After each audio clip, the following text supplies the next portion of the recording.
Hi friends, ఇప్పుడు మీరు చూస్తున్నది ఏంటో తెలుసా? అరిసెలండి. సో ముందుగా అరిసెల తయారీ విధానం చూసేద్దాం. కావలసిన పదార్థాలు: బియ్యం, బెల్లం, నూనె, యాలకులు.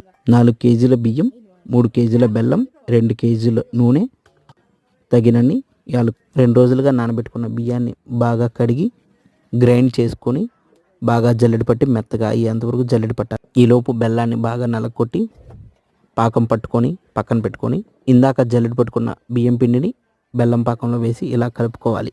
సో కలుపుకొని ఈ మిశ్రమాన్ని పక్కన పెట్టుకొని ఒక మంచి పేపర్ తీసుకొని ఆ పేపర్కి ఆయిల్ అప్లై చేసి ఆ మిశ్రమాన్ని తీసుకొని బాల్స్లా తయారు చేసి బిళ్ళల్లా ఒత్తి వేడి వేడి నూనెలో బిళ్ళలు వేసేస్తే కొద్దిసేపు డీప్ ఫ్రై చేసుకున్న తర్వాత అరిసెలు రెడీ అయిపోతాయి.